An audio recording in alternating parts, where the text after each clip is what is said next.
So what's up guys, for today's video, nandito tayo ngayon sa may bayan ng Lingayen, dito mismo sa may Capitol. At muli nating balikan ang kasaysayan na nangganap noong January 9, 1945. At bago ang lahat, syempre tanungin natin yung ating nasa cameraman kung alam niya ba kung ano ba ang talagang nangyari noong December 9, ay January 9, 1945. Yun lang, alam ko dito. Galit siya. Galit. So what's up yo, kasama natin ngayon si Dildil TV. Yan, sinama natin para mag-vlog. Wasa mga kapanta. Tinanong ko siya kung alam niya ba kung ano ang naming gagawin dito ngayon sa may Capitol. Alam mo ba kung ano ba talaga, kung bakit tayo mag-vlog? Hindi talaga. Hindi ko pa sinabi, di mo pa alam. Oo, hindi ko talaga alam. Ngayon alam mo na ano yun. January 9. Hop.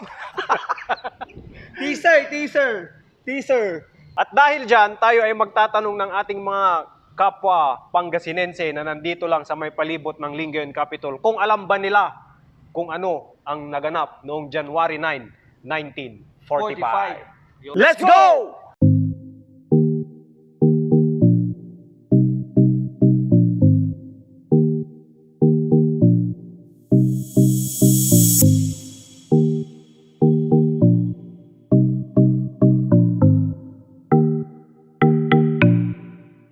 Ma'am, alam nyo ba kung ano yung historical moment na naganap dito sa Lingayen Gulf noong January 9, 1945? Hindi po. Anong meron?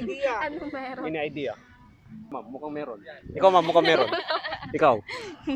Teka lang kung yung akin. Wala.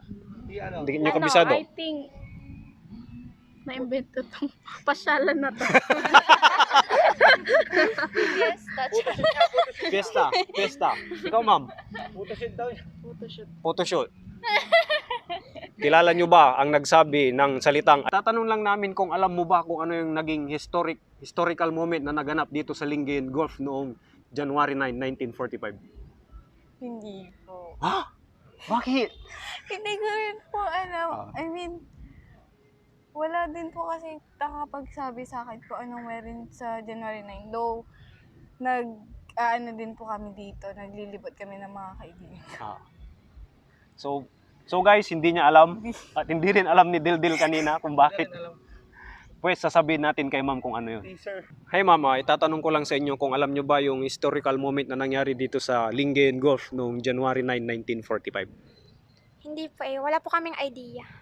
Nagtataka din po kami ba't meron pong ganyan na ano. So wala po kaming alam. Itatanong ko lang sa inyo kung alam nyo ba ang historical moment na naganap dito sa Lingayen Gulf noong January 9, 1945? Kung may alam, sinong may alam? Alam mo ba? Hindi ko alam eh. Ay, yung, World War 2 ba yun?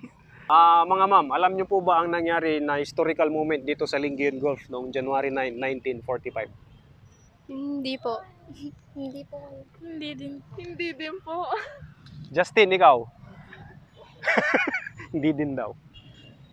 Kilala nyo ba? So, bali, tatanong ko lang sa inyo kung alam nyo ba kung ano yung historical moment na nangyari dito sa may Lingayen Gulf noong January 9, 1945.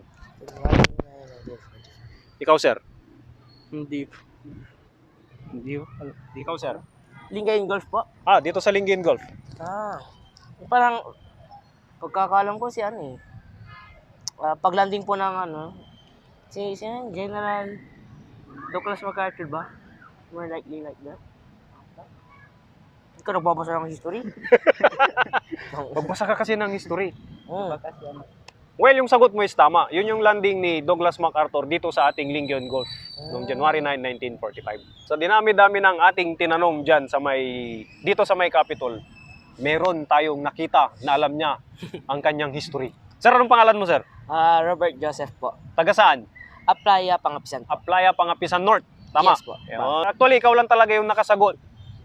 Sa dami ng mga, ilan ba? Parang 4. Anong school ka, sir?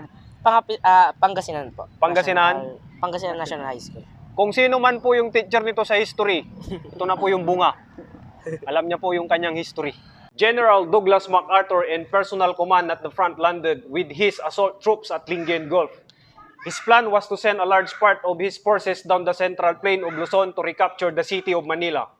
He was convinced that the Japanese would not defend Manila, and he was positive that he could retake all the Luzon within 6 weeks. In the morning of January 9, 1945, about 68,000 men under General Walter Kruger of the U.S. Sixth Army, following the devastating naval bombardment, landed at the coast of Lingayen Gulf, meeting no opposition. A total of 203,608 men were transported over the next few days, establishing a 20-mile beachhead, stretching from Sual, Lingayen, and Dagupan to the west, and the San Fabian to the east. Within a few days, the assault forces quickly captured the coastal towns, including the town of San Fabian. Ano yun? The landing of Douglas MacArthur noong January 9, 1945 dito sa may Lingayen Gulf. Ma'am, may tanong lang. Alam mo yung I shall return? Yes. Oh, siya yun. Siya yung nagsabi nung I shall return. Kilala nyo ba ang nagsabi ng salitang I shall return? Si MacArthur? Bobo ko. Bobo ko rin. Bobo ko. Edok yan. Ang nangyari noong January 9, 1945 dito sa Lingayen Gulf ay ang paglanding ni Douglas MacArthur dito sa mismo sa ating Lingayen Gulf. So yun yung sineselebrate ngayon araw. So ngayon alam nyo na. Ngayon ko alam na Ang bobo ko pala sa history. Pero karamihan sa mga babae mahilig magdig ng pas ng nakaraan. Mahilig silang magano ng history. It's nature. It's nature daw. Women. Char. Thank Women you. are women. Nandyan siya. Siya si General Douglas MacArthur. Arthur. Alam mo na kayo quarter na rin. Kaya kung natataka kayo kung bakit meron nito kasi kanina celebrate nila yung yung anniversary nung landing ni Douglas MacArthur dito sa Lingayen Gulf. Dito mismo sa atin nung January 9, 1945. So ngayon alam nyo na. Yes po. Yun o. Anniversary of Lingayen Gulf landing nung pumunta dito si Douglas MacArthur. Uy, I shall return! Alam ko yan, yun. Ngayon alam nyo na. Kilala nyo si General Douglas MacArthur. Siya yung nagsabi ng I shall return. Naglanding siya dito sa Lingayen Gulf noong January 9, 1945 during the Japanese-American War, World War II. Kung ngayon alam nyo na.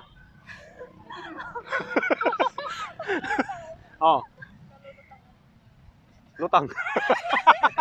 Lutang daw siya.